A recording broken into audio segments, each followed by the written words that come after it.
계속해서 무더위가 연속되고 있습니다.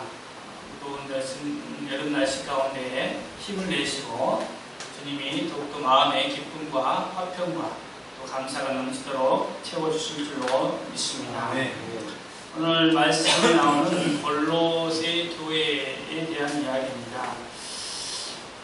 소아시아 블루기아 지역 서남쪽 내류 도시에 위치한 이 골로새에서의 지역은 한때는 무역 도시로 굉장히 활발한 도시였습니다. 그런데 이 작은 도시가 점점점 쇠약해지고 또 쇠약해져서 정말 볼품없는 도시가 되었습니다. 그곳에는 이유가 있습니다. 많은 종교들이 유입이 되기 시작한 때부터 그 도시가 그렇게 쇠약하기 시작했습니다. 이 골로새 교회는 바울이 세운 교회가 아니고 에바브라라는 사람이 그곳에 복음을 듣고 가서 교회를 세웠습니다. 에바브라는 바울이 에베소에서 3년간 사역할 당시에 말씀을 배우고 그곳에서 훈련을 받았던 사람입니다. 그런 골로새 교회가 이런 종교적인 혼합주의에 그리고 이단들의 공격에 몸살을 겪을 때에 이 골로새 교회에 바울 사도가 서신을 써가지고 위로하는 그러한 성경입니다. 비록 조그마한 가정 중심으로 된 교회였지만 이 교회에서 늘 예수 그리스도를 통한 열매가 있었습니다. 그래서 이 교회도 조그맣지만 힘있는 교회다. 그곳에 누가 계시다? 살아계신 예수님이 그곳에 계시기 때문에 힘있는 교회다. 이처럼 예수님의 교회는 초대교회 시절에 들불처럼 번졌습니다. 조그마한 불씨가 옮겨가면 거기에 불과 같이 불이 일어나는 것처럼 초대교회에는 어디든지 복음이 떨어지면 그곳에 교회가 세워졌고 그리고 부흥이 있었던 시절이 바로 초대교회입니다. 한국 교회도 마찬가지죠. 한국 교회도 1960년 이후 70년, 80년에 이르러서 들불처럼 이렇게 부흥이 일어난 시절이 있었습니다. 그런데 그 불이 점점점 시들어졌고 꺼져가고 있는 것을 보게 됩니다. 그것은 무엇이냐? 그것은 어떤 현상이냐? 왜 그럴까? 거기에는 복음의 핵심인 예수 그리스도가 점점점 사라지기 때문에 그렇다는 사실이죠. 교회들은 예수 그리스도를 가르치기 전에 예수님보다도 좀 더 멋있는 공연을 하려고 하고 예배를 멋있게 아름답게 그렇게 드리려고 하고 보여지는 것에 더 집중하기 시작했습니다. 사람들이 좋아하는 것이 무엇일까 고민하기 시작했습니다. 그때부터 교회는 점점점 거룩함을 잃어갔고 교회가 흔들리기 시작했습니다. 교회는 예수님이 머리이십니다. 그러므로 교회의 중심은 예수 그리스도야 교회가 든든하게 세워지는 것이죠. 이 세상의 역사 가운데 예수님은 세 가지의 모습으로 자신을 드러내고 있습니다. 성경을 읽어봐도 예수님은 딱 세 가지의 모습입니다. 예수님께서 이 땅에 오시기 전과 그리고 이 땅에서의 모습과 그리고 지금 우리를 위하여 초소를 예비하고 계시는 부활하신 주님의 모습, 이 세 가지의 모습입니다. 첫 번째, 요한복음 1장 1절에 말씀하신 바 예수님의 모습은 태초에 말씀으로 계셨다. 무엇으로 계셨다? 말씀. 말씀은 형체가 있습니까? 없습니까? 형체가 없는 말씀으로 계셔서 그 말씀이 천지를 창조하였다라는 것입니다. 하나님이 말씀을 하실 때 그 말씀이 누구였다고요? 예수 그리스도. 그 말씀이 나갔을 때에 천지는 그렇게 모습을 드러내었습니다. 그렇게 예수님은 존재하셨고, 그리고 예수님께서는 이 땅에 오시려고 태초부터 하나님은 준비하고 계셨고, 그리고 2000년 전에 예수님이 이 땅에 오셨습니다. 이 땅에 오신 예수님을 우리는 성육신 하셨다라고 말씀합니다. 그래서 예수님은 이 인간의 땅에 이제 형체를 입고 오셔서 하나님의 그 형상을 그들에게 보여주었습니다. 보여주었어요.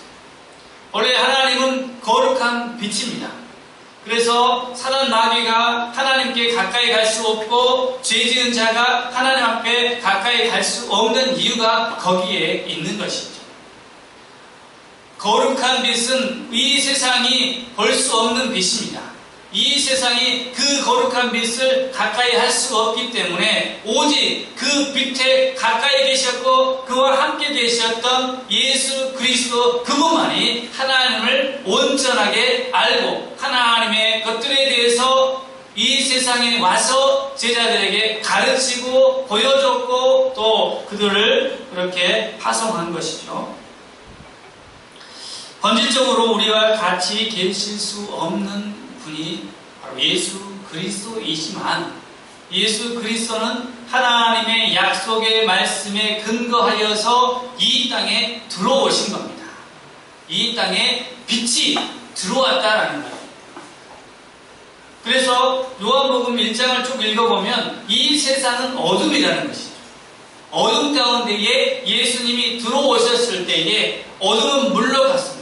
그러나 빛의 자녀도 어둠에 물들어서 자신의 주인을 알아보지 못했다는 것. 그래서 예수 그리스도를 영접하면, 빛이신 예수님을 영접하면, 그분을 내가 빛으로 받아들이면 우리는 빛의 자녀가 된다. 그래서 자녀된 권세를 누린다라고 요한복음 1장에서 계속해서 설명하고 있는 것입니다. 예수님은 이 땅에 오면서 그 높으신 보좌를 버리시고 낮아지셨습니다. 예수님은 우리에게 그렇게 낮아지심을 통하여서 본이 되신 것이죠. 본이 되신 것이죠. 그래서 여러분, 우리는 세상에서 높아지려고만 하지 낮아지려고 하지 않습니다.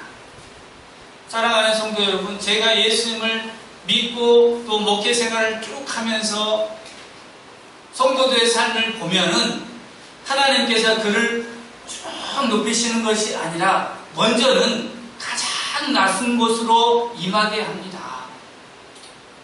그것이 바로 우리가 말하는 고난이죠. 환난이죠. 하지만 그 모든 밑바닥 생활을 다 경험하고 하나님 앞에 온전하게 섰을 때에, 믿음이 섰을 때에 그때 하나님이 그를 일으켜 세워서 많은 사람들에게 그가 영광을 받도록 하나님이 하시더란 이야기입니다. 그러므로 사랑하는 성도 여러분, 믿음에 서시기를 바랍니다. 누구를 믿어야 됩니까? 살아계신 예수 그리스도를 믿으시기를 바랍니다. 15절 말씀, 그는 보이지 아니하는 하나님의 형상이다. 하나님의 형상이다. 하나님 보여주세요, 보여주세요 하지 마시고 이미 하나님은 이 땅에 2000년 전에 예수 그리스도 그분을 통하여 하나님을 보여주셨다는 거예요. 그래서 우리는 하나님이 이미 우리를 사랑하사 우리에게 나타나 주셨고 인간의 모습으로 그대로 오셨다는 것이고, 그분을 보면서 우리는 하나님의 형상대로 지음받은 사람인 것을 깨닫게 되었고, 우리 또한 이제 그리스도와 같이 닮아가려고 하는 것이 성도들의 삶이 되어야 하는 것이죠. 그리고 예수님은 모든 피조물보다 먼저 나셨다라고 이야기합니다. 여기서 먼저 나셨다라는 것에 대해서 많은 신학자들이 의견들이 분분합니다.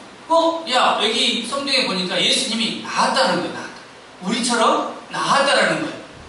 그러면 예수님은 창조자입니까? 피조물입니까? 얘기를 한번 해봤어요. 예수님이 천지 만물을 창조하셨는데 나았다는 거예요. 첫 번째로 나았다는 거죠.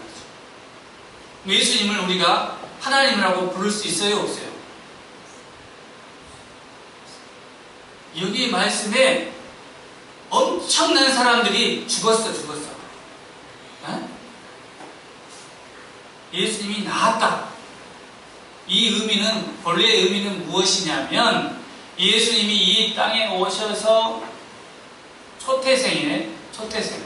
하나님은 이스라엘 백성들에게 애굽에서 나올 때에 너희가 초태생들은 구별하여 나에게 바쳐라! 라는 말씀이 있죠. 그 말씀처럼 예수님이 십자가에 달려 돌아가신 것은 제사의 의미다라는 거예요. 유대인들에게는. 제사의 의미는 뭐예요? 죄 없는 예수님이 십자가에 피를 흘리심으로 죄 있는 우리가 해방이 되는 거예요. 해방. 그래서 여기서 나았다라는 표현은 인간이 엄마 뱃속에 10달 동안 있다가 낳은 그런 형태가 아니고 이런 하나님 앞에 제사를 드려 올릴 만한 제물이다라는 뜻이에요. 제물. 예수님은 이 땅에 오셔서 우리를 위하여 십자가를 지셨다. 누구를 위하여? 우리를 위하여. 나를 위하여. 우리가 아니라 나를 위하여. 나를 위하여. 그래, 나를 위하여 피를 흘리신 그분을 내가 생각할 때에 내 자신이 깨 부서지는 것이에요. 우리를 흘렸다라고 하면은, 우리를 위해서 피를 흘렸다라고 하면은 뭔가 거리가 너무 멀어요. 나를 위하여 피를 흘리신 예수님. 그분을 믿으시기를 바랍니다. 네. 그렇습니다. 예수님께서는 이 땅에 오셔서 인간의 연약함을 그대로 받아냈습니다. 그리고 이 땅에 오면서 예수님은 보세요. 그곳에 훌륭한 궁궐들도 있었어요. 로마라는 세계 최강의 나라가 있었어요. 그 황제의 자녀로 태어나는 것을 포기했어요. 그리고 나사렛이라는 동네가 있어요. 이 나사렛이라는 동네는요, 너무 조그만 동네예요. 얼마나 조그만 동네냐면, 이 전체 인구를 합치면 500에서 한 600명 정도밖에 안 되는 조그마한 마을입니다. 그래서 우리 성경에 보면은 예수님이 올 당시에 헤롯이라는 왕이 2살 밑으로 아이를 막 죽이잖아요. 근데 여러분, 몇 명이나 죽였을 것 같아요? 몇 명이나? 2살 밑으로. 많아봐야 10명입니다. 근데 우리는 생각하기를 온 나라의 2살 밑으로 다 죽였을 것, 그것이 아니고 나사렛에서 낳은 그 아이들, 2살 밑으로 아이를 이렇게. 나사렛은 역사 가운데에 잘 나오지 않습니다. 왜요? 마을이 조그맣기 때문에. 한국 하면 유명한 도시가 어디예요? 유명한 도시가 서울이죠. 서울. 저번에 우리 강진 도함이라는 도함면이 나왔어요. 여중생 실종 사건 있었잖아요. 뉴스에. 도함면. 여러분 들어보셨습니까? 평생에 한 번도 안 들어봤을 거예요. 그죠? 그렇게 조그마한 도시라는 거예요. 조그마한 시골 마을. 이게 나사렛이죠. 그런 곳에서 예수님이 태어나시고 말부유에서 그렇게 태어나시고, 그래서 가장 낮은 곳에서, 그리고 예수님의 모습은 어떠한 모습인가? 요즘에 보세요. TV에 나오는 연예인들 모습은 어떻습니까? 50대 먹은 아줌마가 20대 처녀처럼 하고 다녀야 인기가 있는 것이에요. 그리고 남자들은 어때요? 남자들은 얼굴도 잘생길 뿐만 아니라 근육질의 몸에, 이 배에는 뭐가 새겨져야 돼요? 배가 나와야 돼요? 안 나와야 돼요? 일단 나오면 불합격이야. 그러니까 외모가 출중해. 그렇죠? 그러나 예수님은 이사야 53장 말씀에 보면, 2절에 보면 고운 모양도 없고 그 풍채도 없은즉 우리가 보기에 흠모할 만한 아름다운 것이 없도다. 굉장히 평범한 모습, 그런 모습을 가지고 예수님이 이 땅에 오셨습니다.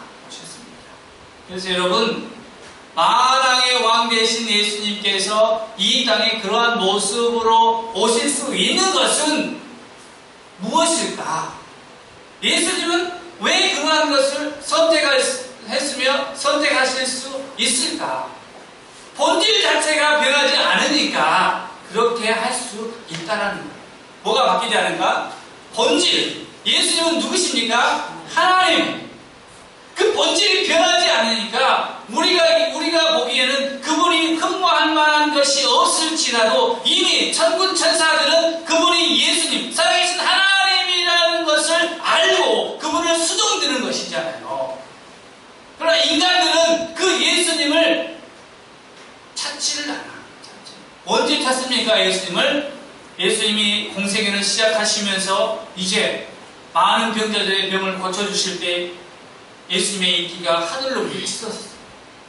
언제 그랬다고요? 병자들을 고쳐줄 때에, 기적을 베풀 때에, 그리고 5,000명, 7,000명을 먹이실 때에 사람들은 구름대같이 벌떼같이 몰려와서 예수님을 왕으로 삼고자 했다는 거예요. 뭐예요? 그게 뭐예요? 예수님이 자신들의 삶의 유일이 되기 때문에, 예수님이 자신의 삶 속에 뭔가를 주셨기 때문에, 저분이면 우리의 삶이 조금 편하겠다 생각되어서, 저 사람이면 로마 시대의 식민지를 끝내고 이스라엘이 다윗 왕 시대의 그런 화려한 왕국을 다시 한번 이룩하겠다라는 그런 조그마한 꿈을 가지고 예수님을 이 땅의 왕으로 삼고자 했다라는 것이죠. 그러나 예수님은 그 모든 것을 다 분토만토 여기지 않았습니다. 하나님은 이미 사람들의 중심을 다 알고 있었기 때문에 예수님도 그 사람들의 인기를 의지하지 않고 밤이면 무엇을 했습니까? 하나님께 기도하러 올라가셔서 밤이 맞도록 기도하신 분이 예수님이십니다. 그분이 우리가 따르는 예수님이시죠. 그래서 예수님께서는 이 지상에서 살면서 많은 사역들을 하셨습니다.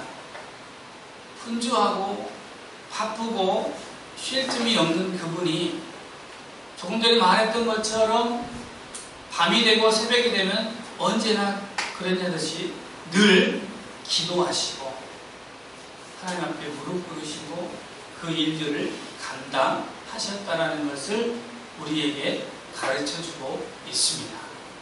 우리도 바쁘고 또 바쁩니다.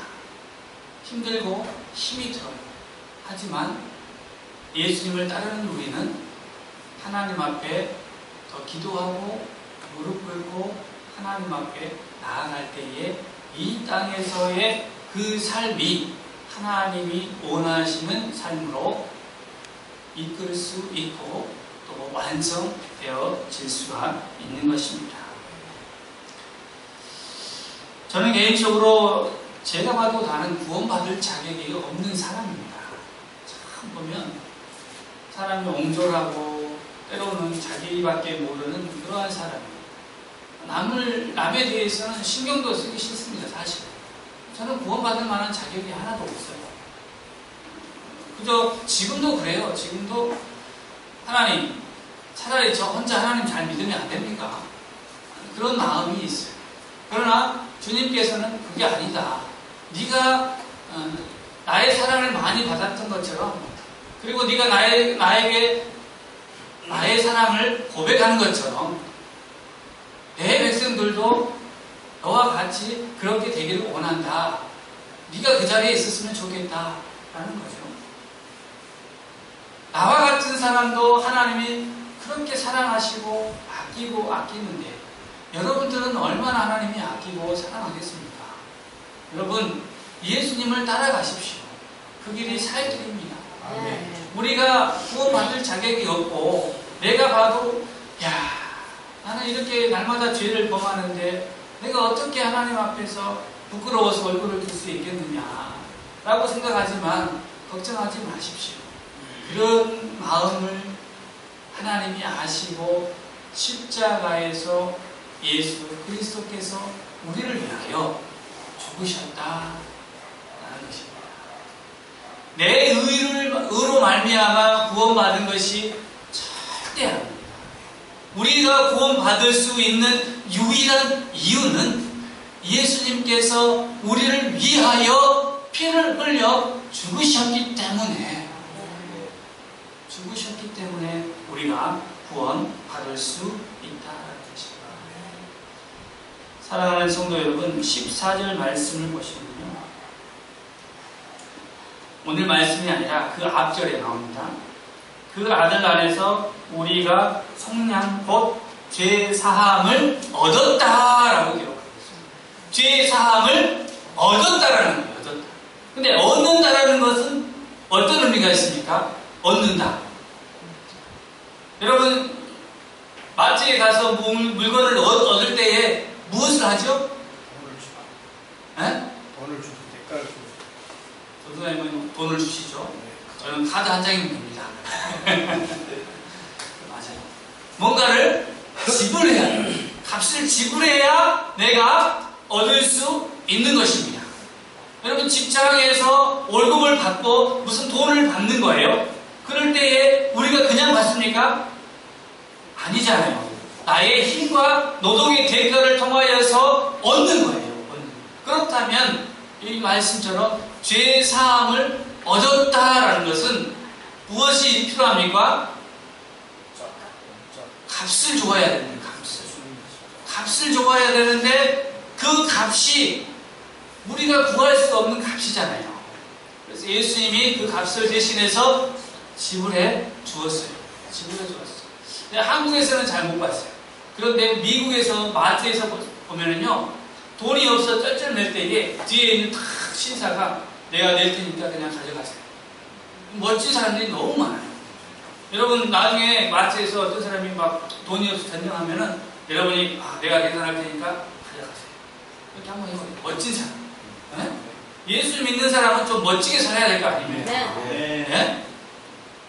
그래서 예수님이 우리를 위하여서 야, 너희들 값없지?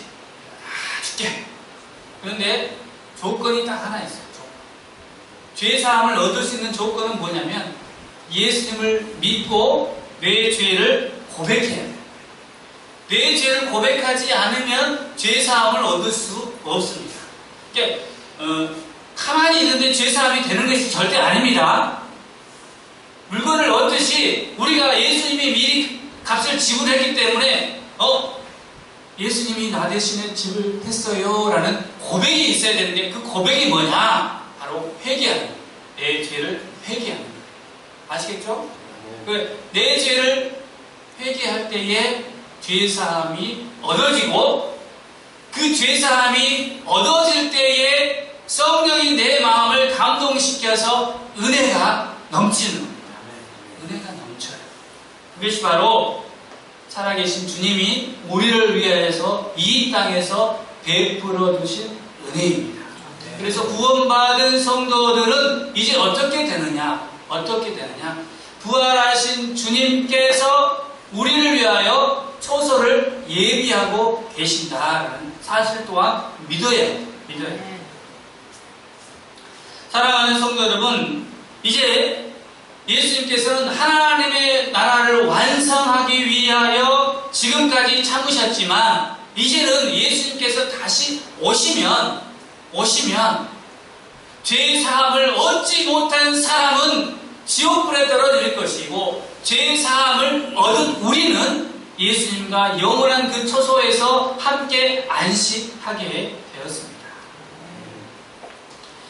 사랑하는 성도 여러분, 예수님께서는 요한계시록 1장 말씀에서 보면은요, 그 예수님의 모습이 이제 우리에게 보여집니다. 어떤 모습인가? 성경책 한번 찾아봅시다. 요한계시록 1장을 다 펴서 예수님의 모습, 현재 지금의 모습이 어떤 모습인가를 한번 보겠습니다.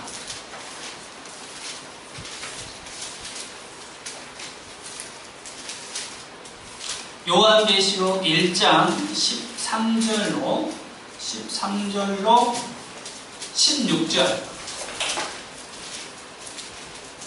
요한계시록 1장 13절로 16절 말씀을 우리 다 같이 한 목소리로 천천히 한번 읽어보겠습니다. 13절입니다. 촛대 사이에 인자 같은 이가 발에 끌리는 옷을 입고 가슴에 금띠를 띠고 그의 머리와 털의 희기가 흰 양털 같고 눈 같으며 그의 눈은 불꽃 같고 그의 발은 흥거불에 단련한 빛난 주석 같고 그의 음성은 맑은 물소리와 같으며 그의 오른손에 7별이 있고 그의 입에서 좌우에 날성검이 나오고 그의 얼굴은 해가 힘있게 비치는 것 같더라. 아멘. 예수 그리스도 그분의 모습입니다. 모습. 범접할 수 없는 위험 있는 모습이다. 지상에서 살아계실 때는 흠모할 만한 것이 전혀 없는 모습이었지만 부활하신 주님은 이제 만왕의 왕 되신 그 근엄한 자체를 다시 회복하신 분이시다. 그 얼굴의 빛이 해와 같이 빛나는 겁니다. 해와 같이 빛나는 거예요.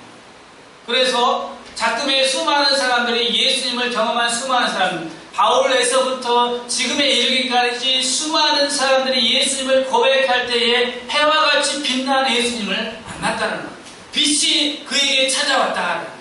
그리고 나서 자세히 보니 예수 그리스도의 형체가 보였다는 것이죠.